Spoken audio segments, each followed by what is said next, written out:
participants are welcome to ask questions. Kindly write your question in the chat box and I will read it aloud for the speaker to answer. Thank you for your cooperation and sorry for the inconvenience. Assalamualaikum and a very good day I bid to all members of the floor. Welcome to ULEAD Change Leadership Symposium. Before we begin, allow me to briefly introduce you about the event. Change Leadership Symposium is organized by ULEAD, stands for UNITEN Leadership Exploration and Development. ULEAD is a 2-semester program with the code of ULDB 1010 and ULDB 1020. It is an initiative taken by University Tenaga Nasional for student development program and involving of all colleges in UNITEN Putrajaya and UNITEN Muazzam Shah. It is established in February 2020. ULEAD emphasizes on 5 pillars, which are effective leadership, professional skills, humanistic value, entrepreneurial skills, and emotion management. And our program lies under the pillar of effective leadership. Previously, this course is only compulsory to all first-year Yayasan Tenaga Nasional scholars and loan recipients.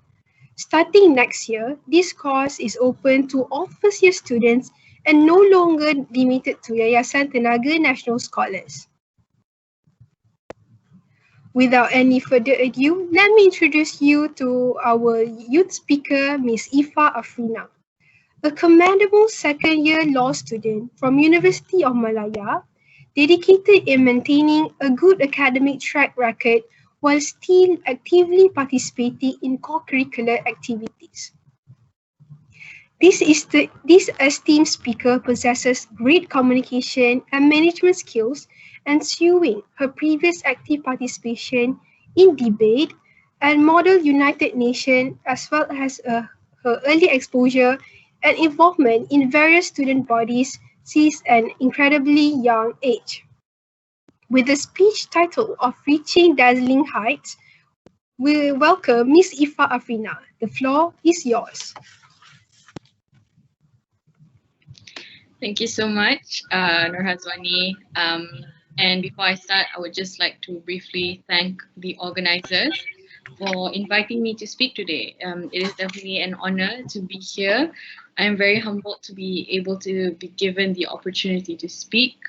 And I hope that all of us will be able to get out of this session with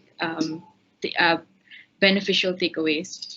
All right, so before I start, I would just like to briefly introduce myself because I'm sure we are not acquainted. My name is Iffah Afrina binti Saleh, but people just call me Iffah. I'm 21 years old. I am currently a law student at the Faculty of Law, University of Malaya. I just finished my second year. I'm going into my third year this October.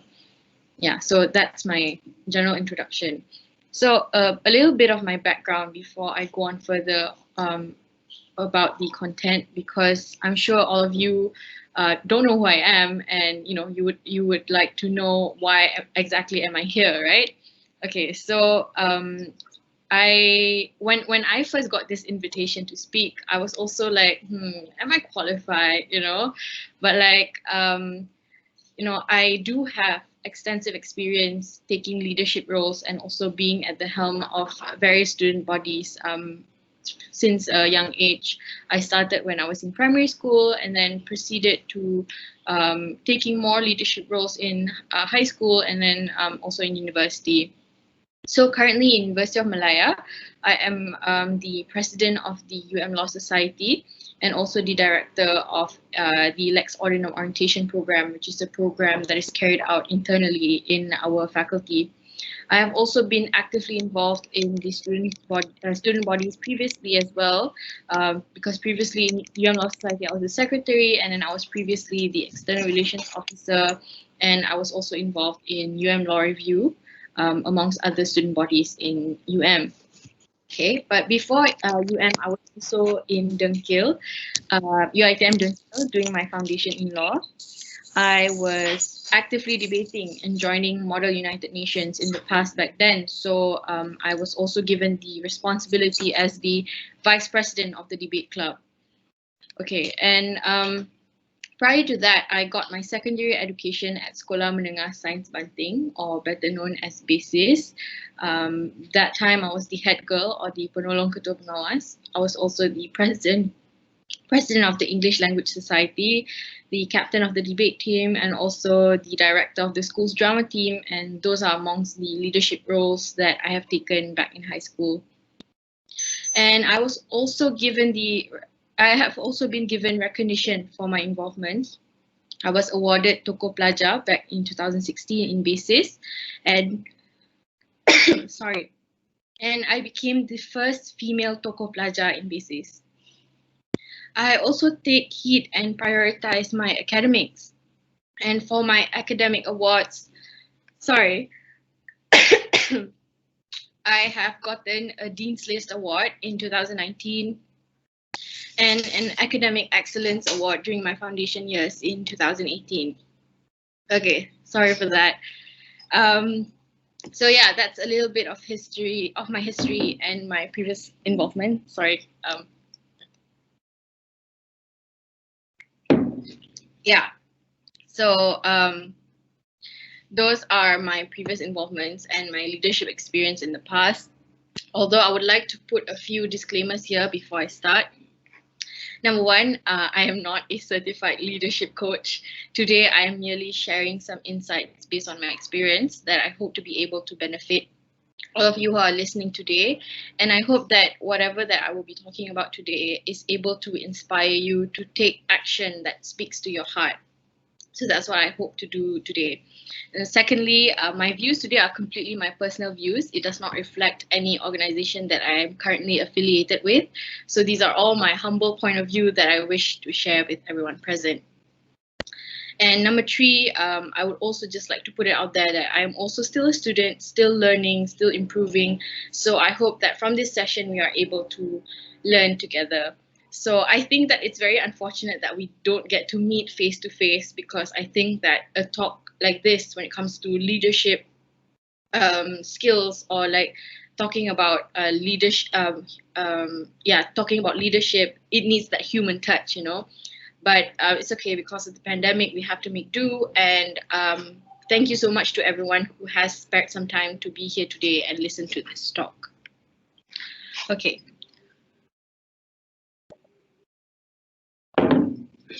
Okay, so I will be sharing some slides that I did. Okay, let me set it up for a while.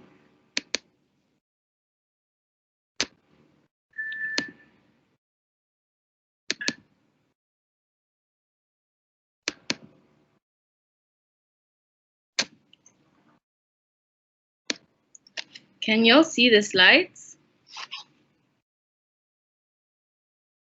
Yes, you can see. Yes. Okay.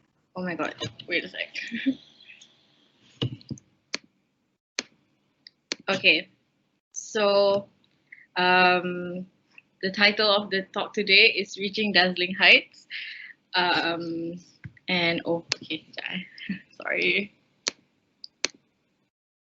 Okay, so why I named the talk Reaching Dazzling Heights is basically because I have always been a firm believer of always doing my absolute best in everything I do. And I always aim to achieve greater heights, you know, like, for example, now I'm at level 5. I would always want to be level 10 or improve more to level 15, for example. And I always believe that there is room for improvement and there is room to achieve greater heights, to climb the ladder, you know. So that's my principle. However, it is always easier said than done, because most of the times we are lost, we are sidetracked by our insecurities, our doubts, our worries, and most of the times we want to take a leap, but we are scared. And most of the times we just need reminders, we need motivation for us to believe in ourselves and believe that we can achieve the things that we want to achieve.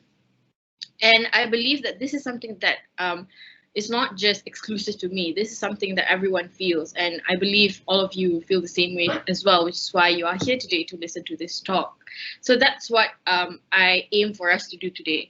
Like, hopefully by the end, all of us come out of this talk with an idea of how we can chart our path to reach dazzling heights. Okay, so step one to reaching dazzling heights is we need to be a leader. Okay, so maybe some of you are already intimidated by the idea that you need to be a leader to reach dazzling heights, and thinking that, oh, I'm not a leader, I'm more of a follower. I'm not meant to be a leader like some people. And if you are thinking of these thoughts, I implore you to hold on to that thought, because we ought to change it during the course of this talk. Okay, so now I would like us to first answer this question: what exactly is leadership? Okay, so is it possible if I have anyone to give their opinion on what they think is leadership? Can I have a volunteer? Maybe just share your views with everyone present today on what you think leadership is about. Is there anyone?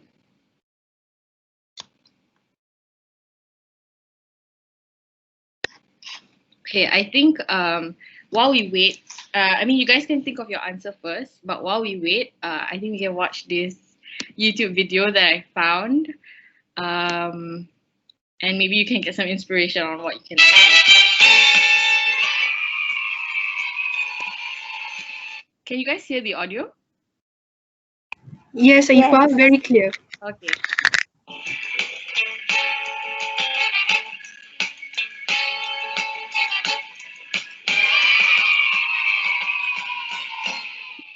A leader is a person who leads a big group of people. For example, the president, he leads the whole United States. And the principal at my school, she leads the whole entire school. What is a leader? Somebody who leads something. Somebody who leads a marching band so they can make great music. Marching like in a parade. Somebody like has a baton. That is a leader.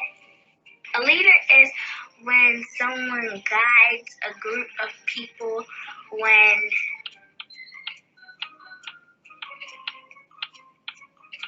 when they need help.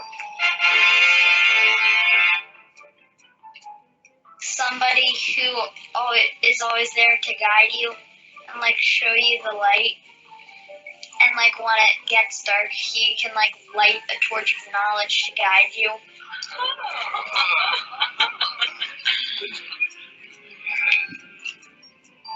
Yes, the kids Follow the leader. Yeah, like this. Follow the leader. In my school, it's a line leader, and they be in front. Is responsible for the people or animals or things, for what happens, and tells what other people do. A man or woman who makes the world a better place. Someone who judges you, and you have to follow him, whatever he does. And it has to be someone who's very nice, not bossy, and not annoying.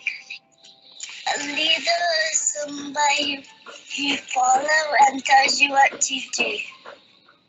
Somebody that has like control and confidence. Kind, generous, and really nice and really sweet. George, what is a leader? I'm gonna try. Yeah. Okay, so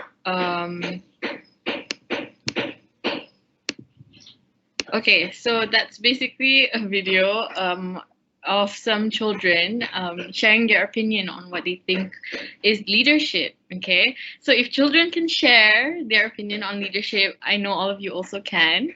So is there anyone who would like to volunteer and just tell us what you think, what is your understanding about what leadership is? Hi, Iffah. There's answer from Muhammad Akil. He Okay. said that for him, leadership is like we make what we dreams become real in the life.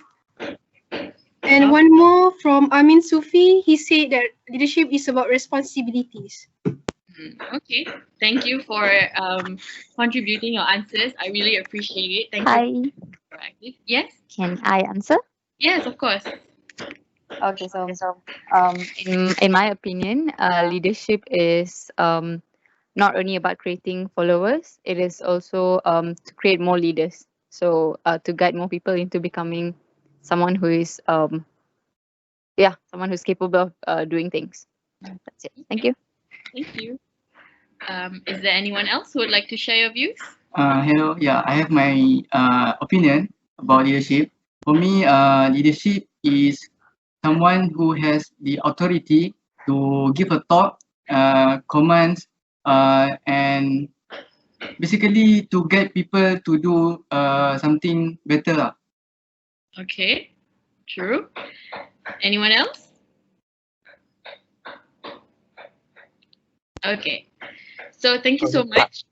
Yes?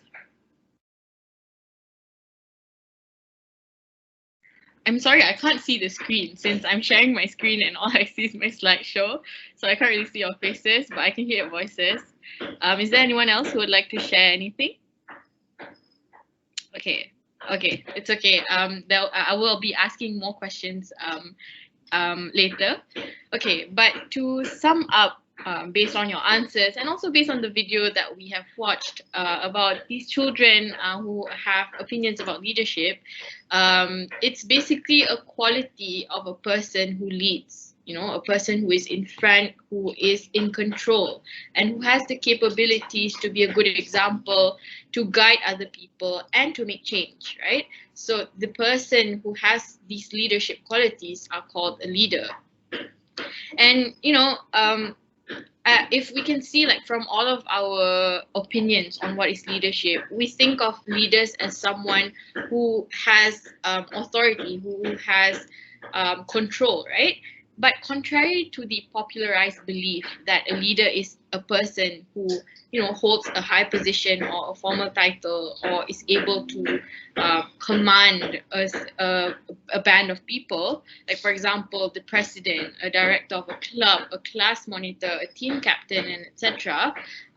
Those are like the conventional belief of leaders, right? And it's definitely not the wrong understanding. It is true that those who hold high positions are leaders, but the definition of a leader is actually more extensive than that. There is this term called everyday leadership, which is leadership that derives from the realization that all of us are actually leaders in our own respect, and we are all agents of positive change. So the term everyday leadership is when each of us realize the potential within ourselves to become a leader and the capabilities of ourselves to work to make the world around us a better place. So we are all leaders in our own respect, and we are all agents of positive change. So why this is important and why is this something that everyone needs to take note of, because nowadays leadership is always perceived as something that is difficult and distant from ordinary people. You always see leaders on top of here and you picture yourself down here, and it becomes something very scary because it's associated with acts, with like grand acts, with changing the world or other big difficult efforts, right? But because of this understanding, we create an excuse not to expect leadership behavior from others, and we create an excuse to not become a leader. But when we stop equating leadership with greatness and public visibility, and we stop being intimidated by the idea of being a leader, then it becomes easier for us to see our own opportunities to become a leader. And it simply happens in our daily lives. Like, we are all just leaders simply by taking charge of our life, right?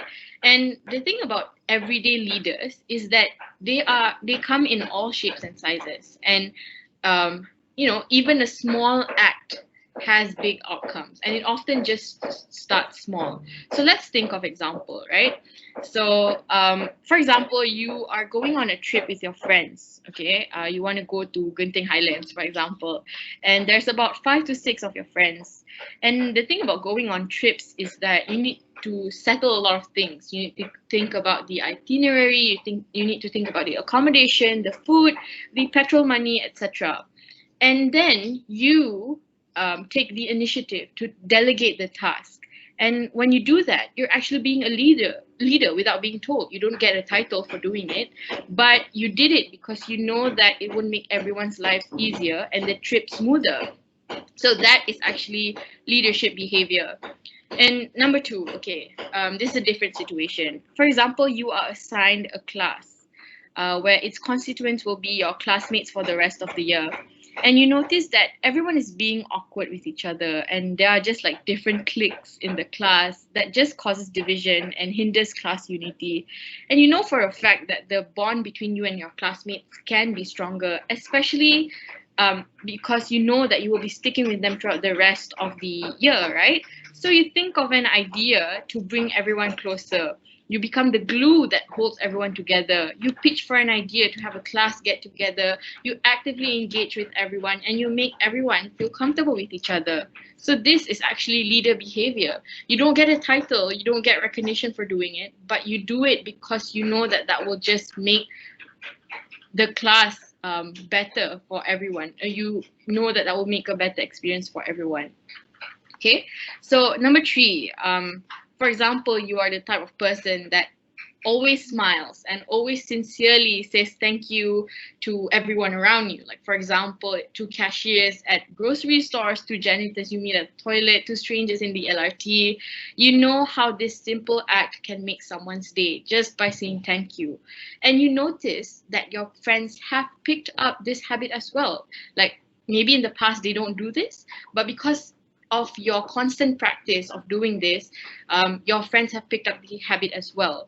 And without realizing, you are actually being a leader by showing a good example to your friends, and you have left an impact to your friends who sees that the outcome of your good practice is that you can make someone's day easily just by smiling, just by saying thank you. So you know, the ability of you to leave an impact in your on your friends is a leadership behavior. Okay, and last but not least, this is actually a genuine example from my own experience, and she is actually my good friend. Okay, my good friend, she is very passionate about the environment, and you know, her genuine intentions just show. Okay, she carries a water bottle and a container wherever she goes. She does not use plastic straws or plastic takeout containers or anything that is single use. She is against fast fashion and she shops at thrift stores. She is more than willing to explain to people when people ask her about global warming, sustainable living, or environmentally friendly initiatives, etc. And also why she is actually practicing all these habits. But she also does not force this idea onto people, you know, like she just constantly practices it, and this makes people intrigued. This makes people want to try and join her in doing so, and she encourages them to do so. So I believe that this is an example of being a leader or example of leadership, because she does not need to have a title for her to do that. She does not need to be recognized, but she just shows a consistent and genuine lifestyle, and she makes a difference by doing that. Like everyone else, okay, everyone else is still using straws in their drinks, for example, not carrying a water bottle, just buying plastic mineral waters and stuff. But you know, these are the things that make a difference when you become a leader and you are consistent in practicing your lifestyle. You are able to leave an impact to people, and you are able to encourage people to follow you to do that as well. You know, okay, so that is amongst the examples of everyday leadership that we see around ourselves, that people don't acknowledge our leadership, but it's actually leadership. Okay, so I believe that leadership, it's not about the glitz and glamour and glory of having a title of a leader, or having power or control over other people, or even dictating people to follow what you think is right. Being a leader means making a difference, being impactful and effective towards others, creating a positive influence, and showing a good example naturally. So based on the examples that I have given earlier, you can see that, through your own acts of practicing what you believe can benefit other people, is actually making a difference, is actually impactful, because people would want to do the same. People know that you are consistent in practicing positive, like positive and good deeds, and this inspires other people to do the same. So that is what being a leader is all about, making people inspired and want to do what you're doing. And that's why you need to be a positive leader. Okay, so by saying that, I hope everyone here realizes that there are many opportunities for leadership all around us that involve influence and making change towards a desired goal or outcome. And you can start now, wherever you are, to practice leadership in your own life. And it's as simple as,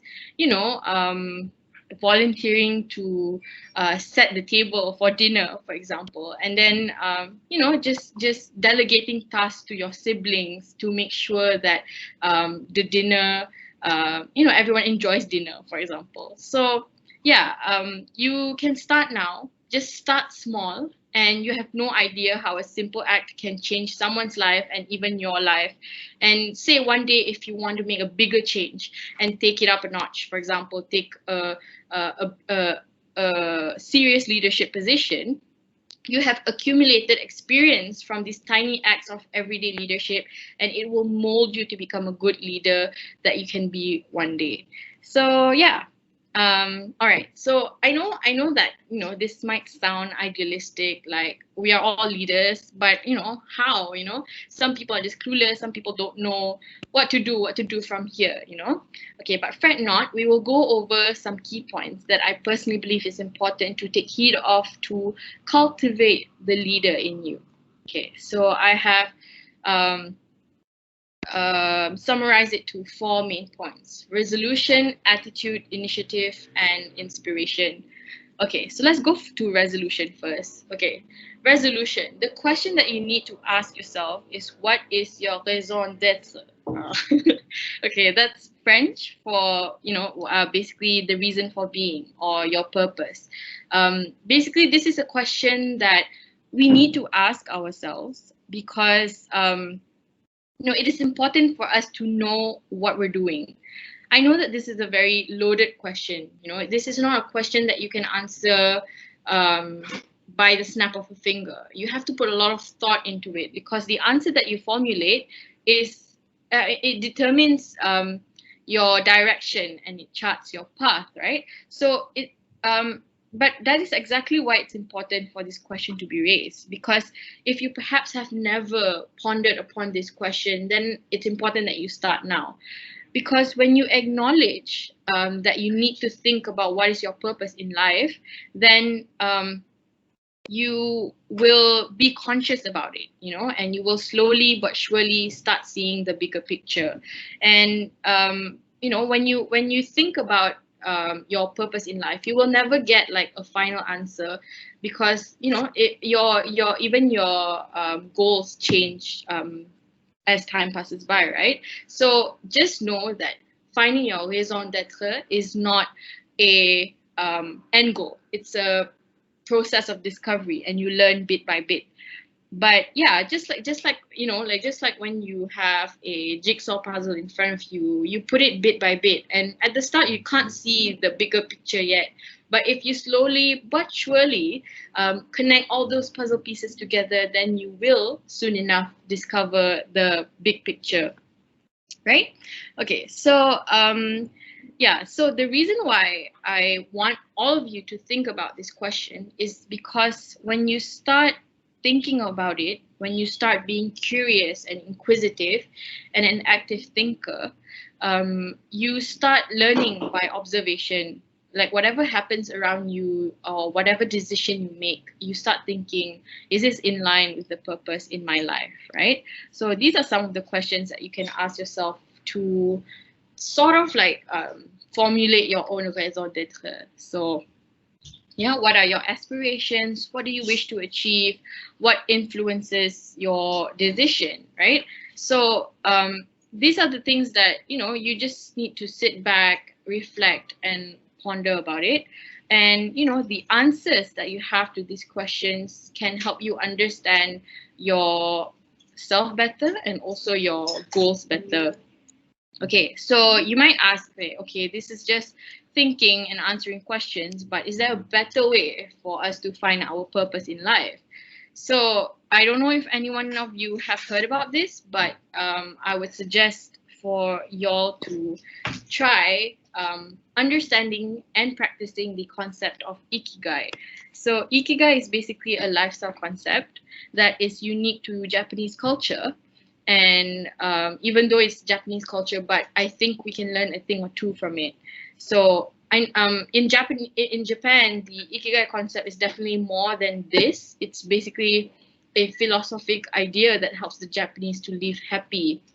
And I recommend all of you to read more about Ikigai after this talk if you are interested. If you need a book recommendation, try Ikigai by Hector Garcia. That was the book I read that inspired me and thought that I'd share it with you guys as well. Okay, but what I do want to talk about is this diagram because it helps you to see the larger picture on what is your purpose in life. Okay, so the goal is basically to reach Ikigai, which is the center here, where your passion, mission, profession, and vocation intersects. But again, as I said, Ikigai isn't an end goal. It is a process of discovery. You can practice this exercise by listing down what you love, listing down what you're good at, what you can be paid for, and what the world needs.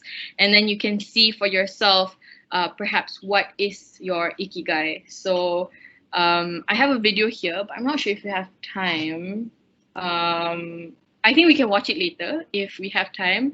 And I will share the slides after this as well. So you guys can just click on this link to see how you can create your own Ikigai. Okay, so yeah, that's for Ikigai. Okay, so why is it important for us to know our purpose in life, right?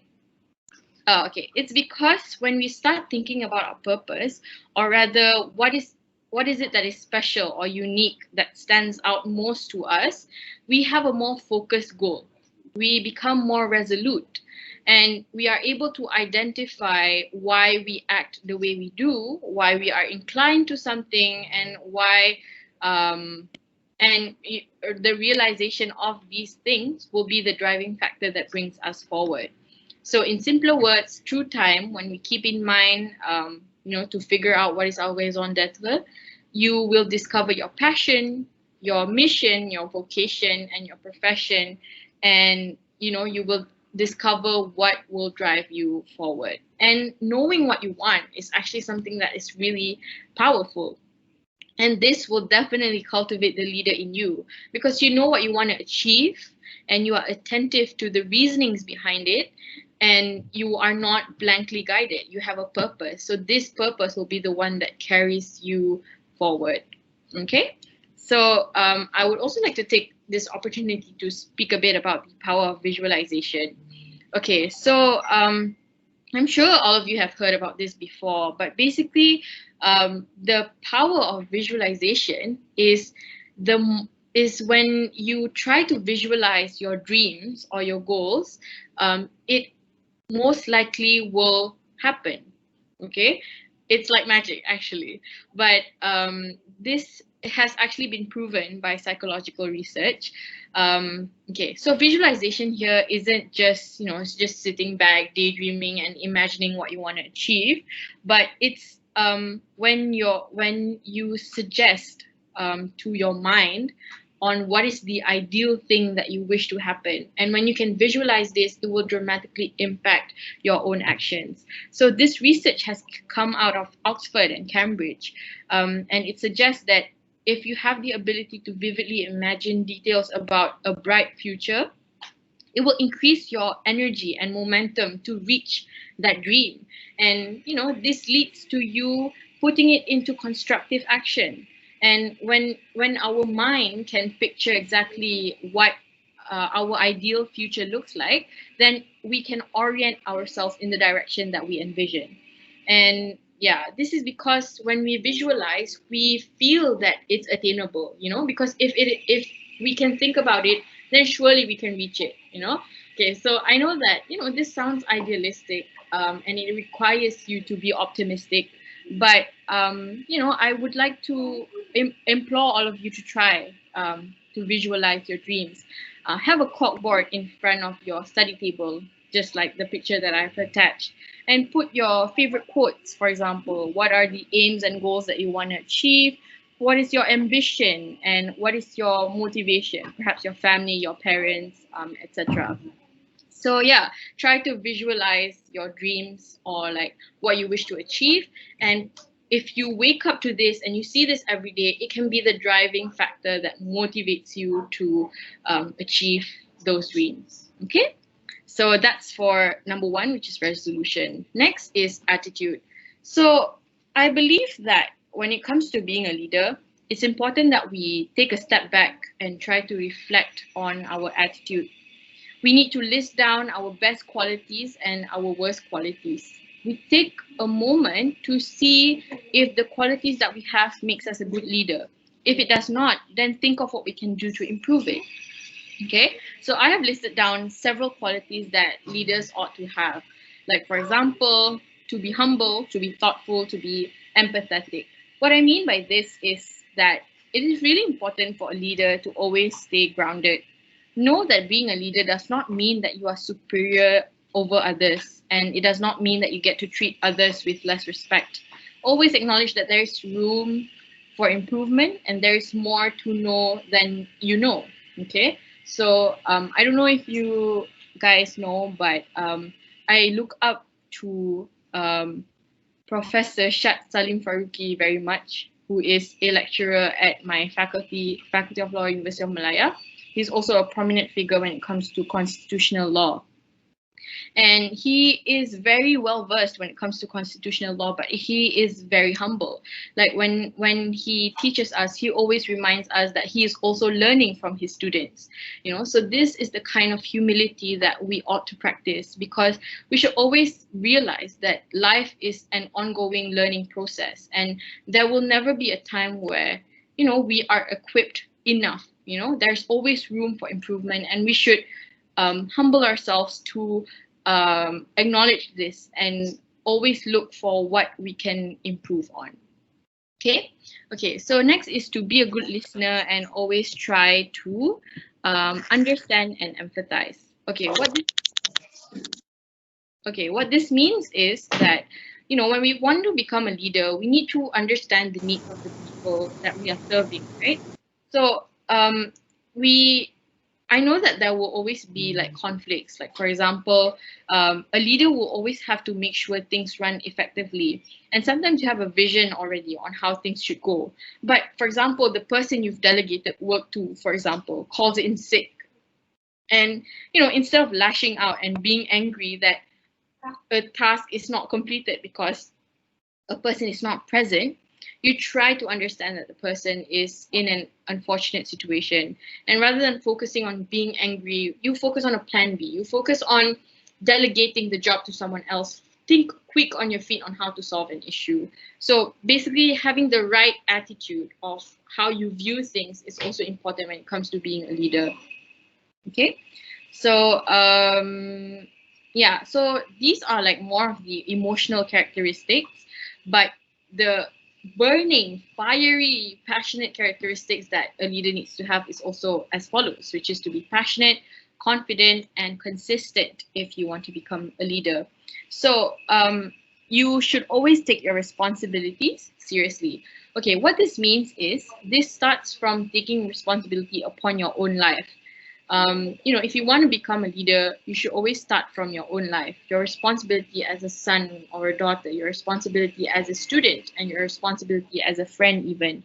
Like, for example, the easiest example that I can give is when we work in a group for an assignment, you are given a responsibility to work in that group and to make that group project happen, right? So if you are slacking off, if you're being a freeloader, then that means you're not taking your responsibilities seriously. So you should always take it seriously when you are entrusted to do something. And if you practice this well, then you are well on your way to become a good leader. Okay, second is confidence. Confidence, you just need to believe in yourself. You know, you need to know your strength and work on utilizing those strengths. It is normal to have doubts. It's normal to have worries.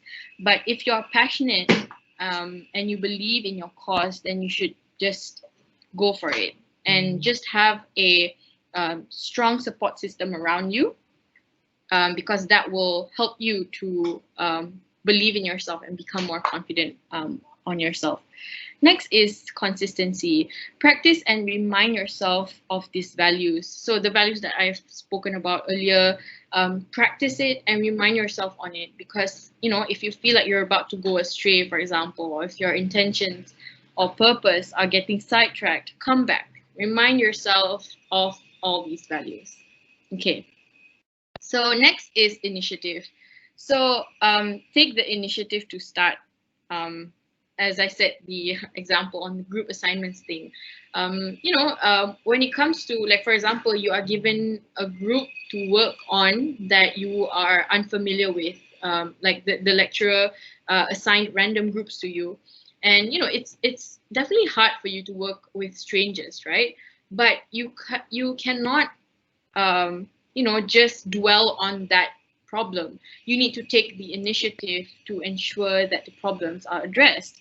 So if no one is doing anything, for example, take the initiative to start. Take the initiative to delegate the task and make sure you do your part. If you have teammates who are freeloading or teammates who aren't doing what they're supposed to do, communicate with your teammates. That's what leaders do. And if you start from doing this with your group assignments, then again, you are well on your way to become a good leader for a bigger organization. All right, so be proactive, similar explanation to what I said earlier. Work to build skills. What this means is, if you want to become a leader by taking up an important position, for example, you have to work to build your skills. For example, the position requires you to have a certain skill set. Like, for example, if you want to be a president, right, of course you have to have great communication skills. You have to be able to converse with people in a polite manner or in a professional manner. So you work to improve on this skill so that later when you take up the leadership position, you are able to do your best on it because you have prepared for it. And lastly is to always make an effort to reflect and improve, ask for opinions, do postmortems, always reflect on what you have done and what you could have done better. And last but not least is inspiration. Find a source of inspiration. What this means is you need to find what inspires you. Like, perhaps, right, like when you look at someone and then you just see how, like, wow, this person really has their life like very well put together, and you find that their journey and their cause is inspiring. So you can use this as a motivation. You can use this as something you hold on to so that you can be like that person or maybe even better. Okay, next, take example of leaders who have impacted you. So this refers to like prominent figures lah. Like, for example, personally for me, I look up to Jacinda Ardern, which is the Prime Minister of New Zealand, very much. And I believe that the way she carries herself, her grace, her poise is very inspiring, and that's for me. But I think everyone has their own leaders that they look up to and leaders that have impacted them. So take these leaders as examples for yourself. Okay. But on a closer scale, observe and learn from others. What this means is you can learn from your friends or from people around you, how they carry themselves. Remember my story earlier about my friend who is very environmentally inclined. So yeah, you learn from others. You see how they carry themselves, how they become everyday leaders. And you also learn from leaders who you have worked directly with, for example. So these are the people, these are the things that can help you have a better understanding, and it motivates you to be like that or better.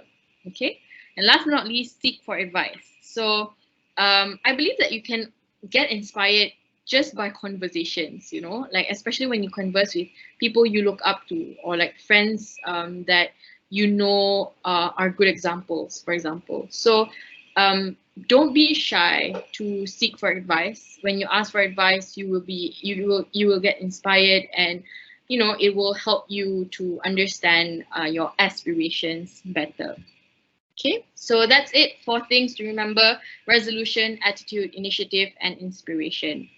Okay, just a reminder, you do not have to be a perfect leader. Of course, what I have laid down is, you know, ideal for a leader to have, but you know, it is important for us to acknowledge that we are all humans.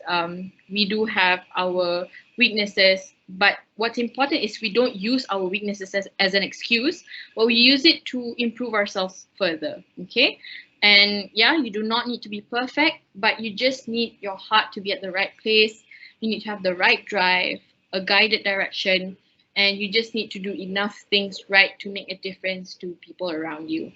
And if you hold on closely to your genuine purpose and your values, you too can reach dazzling heights. Thank you. That's all from me. Any questions? Thank you, Ms. Iffah Afrina, for the excellent sharing. Now the participants are welcome to present any question to Ms. Iffah.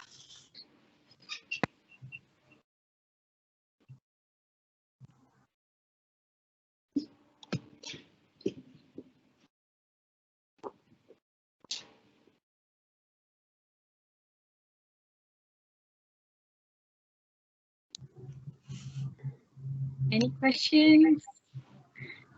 Anything at all? I'll be happy to answer.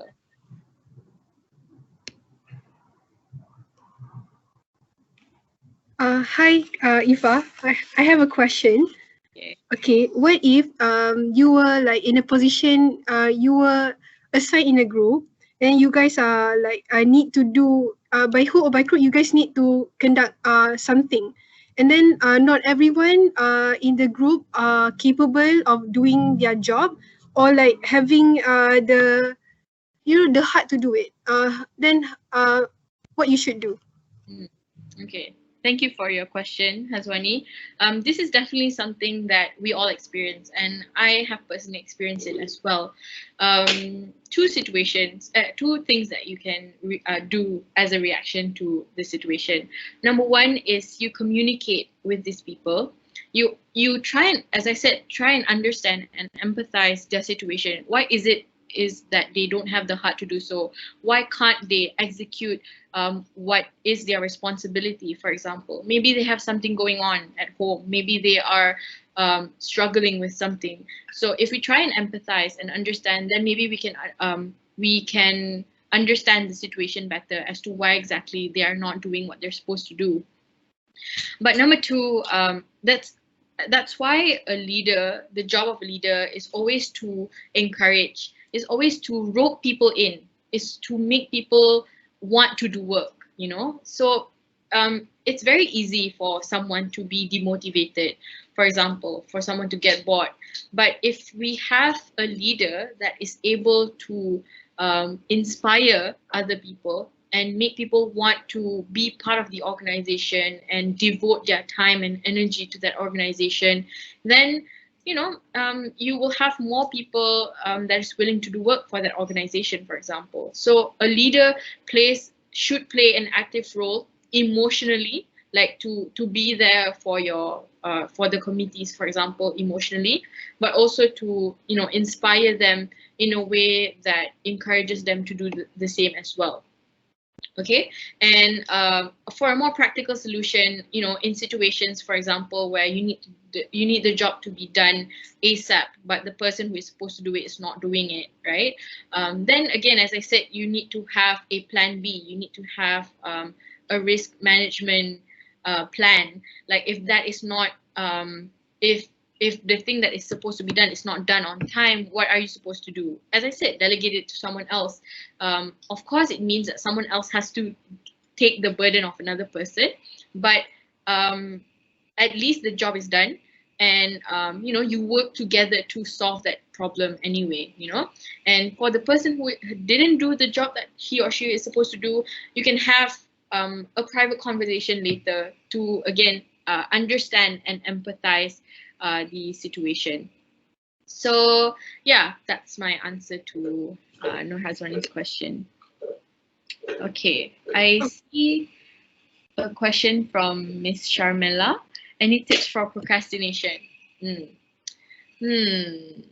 Okay, so I think to answer this, my answer would be visualization. So I am a firm believer of visualization. Visualization, actually.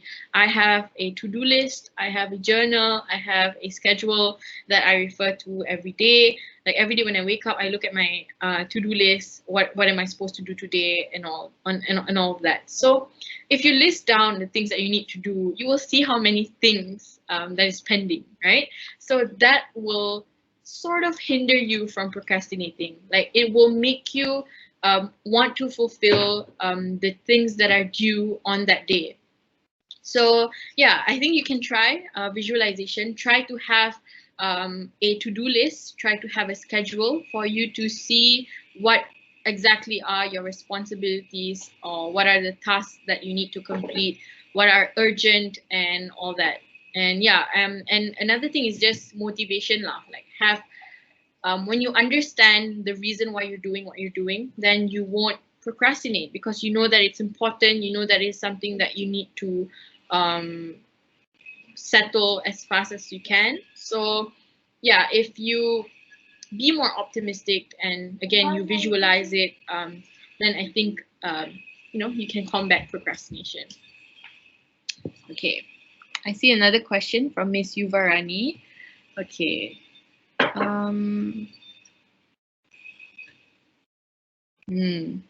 Sacrifices. To be honest, yes. But again, that's when time management is really important. So, for example, the example you gave is, you know, do I have to sacrifice sleep or time with family? Sleep, yes, definitely. But even so, right? Like, okay, I think everyone works differently. But personally, for me, I think 5 hours of sleep is already enough for me. And you know, sleep is just for us to be energized, right? So I feel like if I get enough sleep for me to function, that's already enough for me. When it comes to time with family, it's true lah. Like when especially when you're in a university that is far away from home, you don't get to be home every week, because sometimes you have programs that come up during weekends, right? So I think that in those situations, you know, you can't really do much because you have commitments at university, right? But when you do come home, for example, for semester break, then try to initiate. Like, as I said, being a leader, you need to initiate, right? So it doesn't just apply in formal settings, but also informal settings when you're at home. Try to initiate to make sure that you do spend quality time with your family. I don't know, perhaps plan a vacation trip, or even just, you know, be there for your siblings or your family members when they need it. So yeah, I think that although there are sacrifices that you need to make when you commit yourself to being a leader, it's still something that is manageable. It is still something that you can try and plan out so that you have a more balanced lifestyle. Okay. Okay. Any tips on how to raise these social skills for introvert? Okay. I think my advice would be for you to start small. So have a circle of friends that you know that you can be comfortable with. Like, I know that, you know, introverts, it's hard for them to initiate conversations with strangers, for example. But, you know, if you start small, if you start by conversing with your own circle and having your own circle be your support system, then maybe little by little you are able to you know, have better social skills. I know that it's not easy. It's not something that, you know, you get right away, but practice makes perfect, I guess. And like, I think for me as well, I think that I am not naturally born an extrovert. I think like it takes practice, it takes years, or it takes time for you to be able to develop comfort or confidence around people. So it takes time, but again, slowly but surely, if you are committed and you are consistent in wanting to, you know, have better social skills, then I think, you know, everyone can do that. So yeah, I think just try and start small. Okay.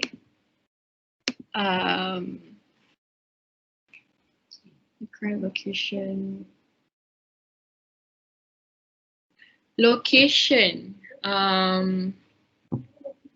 Okay, I think what this means is, you know, the environment, right? Like sometimes you have an environment that is perhaps like unsupportive of your dreams or like what you want to achieve. I do agree that sometimes, you know, it can be a hindrance for us to achieve our goals. But my advice would be, okay, like again, practically speaking, it won't be easy, because when it comes to environment, it's something that's really hard to change, right? Like if we have, for example, unsupportive people around us, but if we are dedicated, for example, we can try to look for ways, you know the peribahasa apa, hendak seribu daya tak nak seribu dalih, right? So I think we can try to embody that peribahasa, meaning to say that if we believe that something is not good for us, we try to look for a positive source that can help us to become better. And this includes, you know, having supportive friends or having people that will support us along the way. So these are the things that I think can you know, little by little help us improve ourselves and help us in the cause of achieving our goals. Okay, hope that answers your question. Okay, wow, you guys are very enthusiastic. Okay. Okay, I would like to know your opinion on statement. Everyone talks and listens. Oh, okay, the difference between talking and speaking.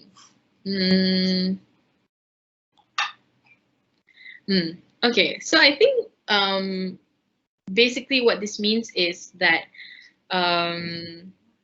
you know, when you speak, you should always speak with substance. You know, if you are a person who is a chatterbox, or if you talk a lot, but what you talk about is just you know, things that are trivial, for example, then that's when you know, people can't seem to differentiate what is important and what is not. So I think it is a good practice to always step back and think about whatever we say out loud, because these are the things that are able to impact people, right? Like, as you said, we listen to people who speak. And when we are speaking to other people, our words matter. That's why we always need to think about the consequences of our words. That's why we need to, you know, try to keep up a positive vibe and like try not to be offensive, or try not to use remarks that might offend other people. So I think that when it comes to speaking, we should always reflect and think about the consequences of what we talk about. So yeah, this is to ensure that, you know, we maintain good relations with people, and we also talk about things that are actually important and can impact other people positively. Okay, so question from Miss Izati. How is the best way to start journaling? And we do not listen to understand, we listen to reply. Oh, okay. Okay, so first question, how is the best way to start journaling? Personally, for me, I think why I started journaling is because I am very attracted to the aestheticness of journaling, you know? So I think the to start journaling, make it fun. Don't feel burdened to start journaling just because people tell you you should journal, but rather have it come as your own initiative, because if you do this, then you are not forced by anybody to continue it, because journaling is a commitment. You know, you do it every day, and you have to commit to it for it to be effective, right? So the best way to start, I think, if you need, for example, examples, you can always go on YouTube and just see how other people journal, and this will inspire you to start journaling as well. That's what I did. So yeah, I think you can try and adopt that. Secondly is, okay, problem with communication in leadership is we do not listen to understand, we listen to reply. Okay, that's actually true, and that actually is a problem.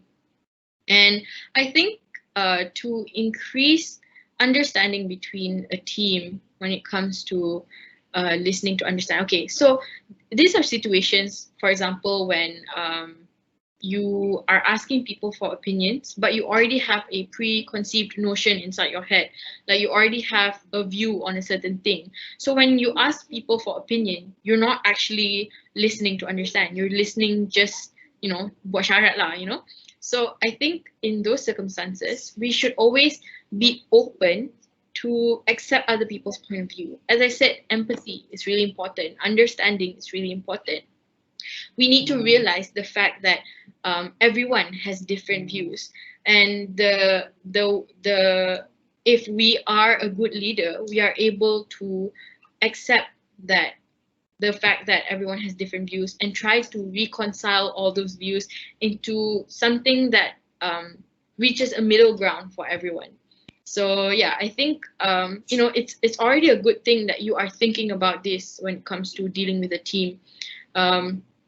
So you know, the best way to increase understanding in a team is to constantly remind the team members that, you know, to work effectively as a team, we need to communicate by understanding and not just by listening.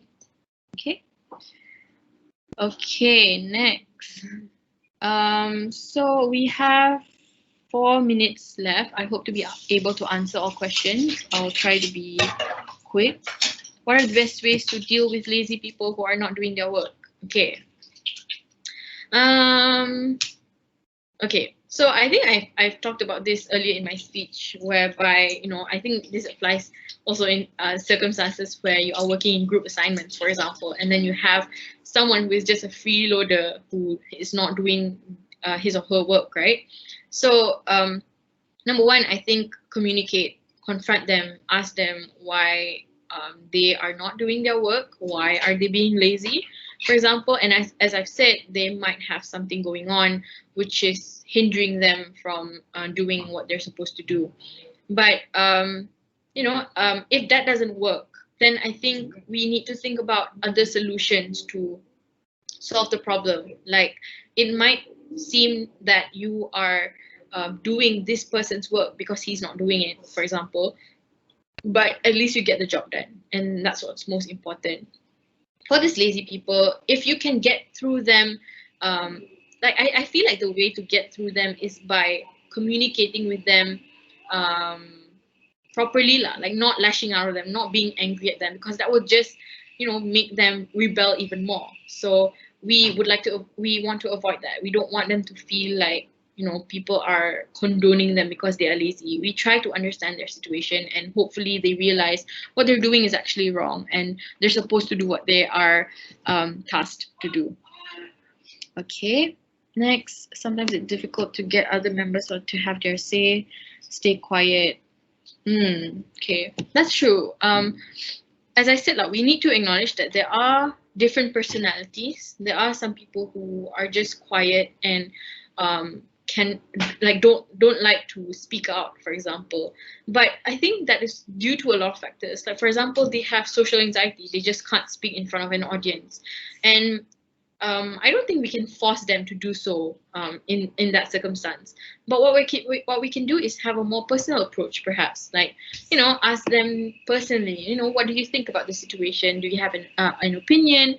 And, you know, as a leader, if you do that, this person who, you know, is an introvert, for example, will greatly appreciate that, because he or she knows that you are taking proactive steps to ensure that everyone's voices are heard. And if that person still doesn't want to talk to you, even though you have personally approached them, I don't know, maybe write it on a piece of on a piece of paper or something. But basically, find other ways for these people to get their voices heard. So yeah. What if we meet a leader that are not supportive and not willing to listen to others? Should we stay or should we leave? Okay.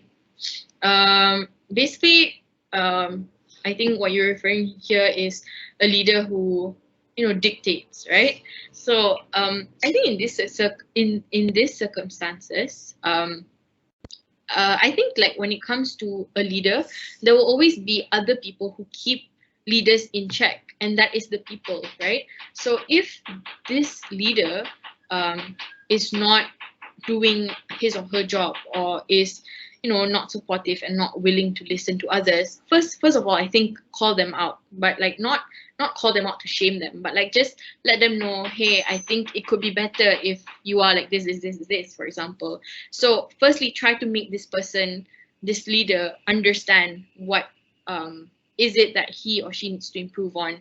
And if there are no changes, for example, then seek for help, like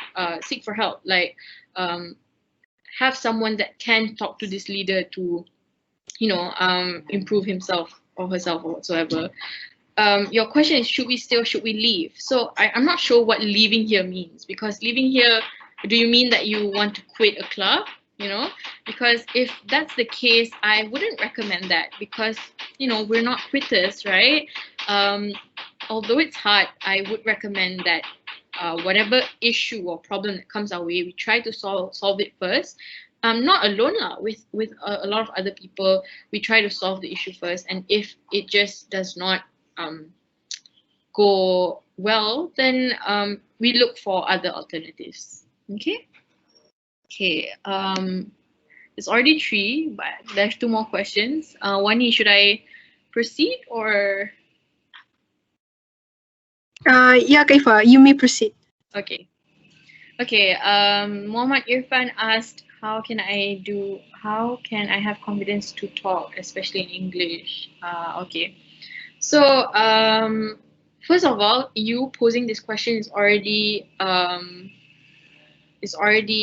one step towards being better, you know, because you would want to learn on how you can improve. So that's already good, right? But again, when it comes to English, right, when it comes to being fluent in speaking English, or, you know, giving a talk like this, I think it comes from practice and also your initiative. Like, how much do you want it? You know, if you are really committed in doing it, then you will find ways for you to improve English. And, you know, to improve English, there are a lot of ways for you to do it. You can talk to your friends in English, for example. You can read more English books or watch more English movies, and this will help you to improve your English better and to have confidence to talk, especially maybe like presentations in class, right? You can practice in front of the mirror. I think this really helps, especially for me lah. Like when you practice in front of a mirror, you see for yourself like what you want, like how you are when you are talking in front of people. So this can slowly help you to build your own confidence lah. And again, I think if you have friends around you that can help you, you know, practice and have like good confidence, then yeah, I think slowly you can gain more confidence lah to talk in English in front of other people. Okay, last but not least, not giving any responses when you start finding the community is needed.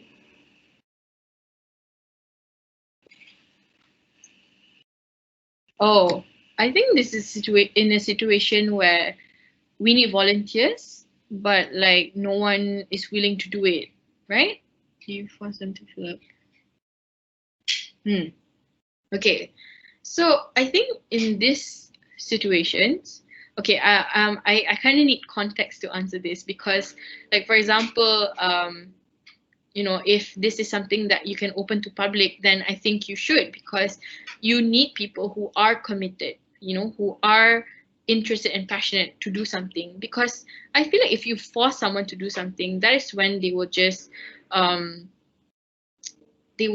rebel, you know, and not do it, and it will become a problem for you when you want to organize the program, because you have committees that are not there because they are passionate or sincere, but because they are forced, right? So again, I think the ideal way is, of course, for a leader to be able to inspire people to join, right? But if that is not the case, then I think you should find like a more practical solution where you try and find people who are actually interested. So again, I think I hope this answers your question, because I feel like I need context.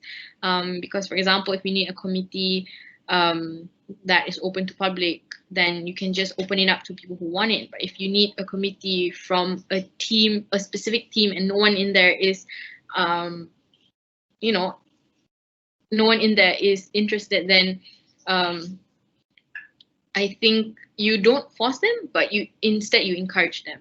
So yeah. Okay, lastly, I hope this is the last question. How to deal with negative people in an organization? Okay, negative. Okay, I think negative here, I mean, there are a lot of definitions or interpretations of negative people, but I would assume negative people here means that someone who don't want to listen to you, someone who doesn't want to accept any other people's opinions, or someone who just hinders the effectivity or productivity of an organization. Okay, so okay, someone who demotivates others. Okay, so I think again, similar point that I brought up earlier, there might be a reason why they're doing why they are behaving like that. Okay, so you know, it might be that they feel pressured and they just feel like you know, like there are other things that this person wants to do, for example. So as a leader, I think what we can do is personally approach these people, this negative person or whatever, try to approach them first and ask and try to understand what is exactly the problem, like why are they behaving the way they do, you know. And then I think sometimes these kind of people, they just need someone to keep them in check, someone to make sure that they are someone to make sure that they are in line, that they are not crossing any lines or whatever. So again, as a leader, you play an active role to ensure that your team functions effectively. And even though there will be negative people, because this is something inevitable though, like when you work in a team, there will be people who are not like others, right? You know, who have their own mind and like act according to their own liking and stuff. So again, if you as a leader and along with your high committees, for example, or other people, try to understand the situation and try to mitigate it by, you know, when you understand the situation, you mitigate it by offering solutions to the problems that these people are facing, for example. So yeah, I think when it comes to working in an organization, teamwork is key, and to get effective teamwork is by having effective communication. And this means communicating with your teammates about things that you are unsatisfied with, for example, but in a civilized manner, okay? Not by saying, aku tak puas hati like, no, that's not the way that you're supposed to converse with people when you feel like you are unsatisfied with how they're handling the situation or their task, for example. You need to be able to have a civilized discourse or like civilized discussion with other people in order for the team to improve together as a whole. Okay, so I hope that answers all of your questions. I feel like some answers are a bit condensed, and I didn't really get to answer every question at length. But thank you so much for the questions. I hope it somehow gives you insight as to what you wish to understand. And Okay. yeah, thank you so much. Okay, thank you very much, Iffah Afrina or friendly for me to call you Kak Iffah, okay, for the excellent sharing. Okay, now currently Cik Izmi is already waiting in the meeting now section. So you guys may end this general meeting and join the meeting now section, also in the general one. Okay, thank you.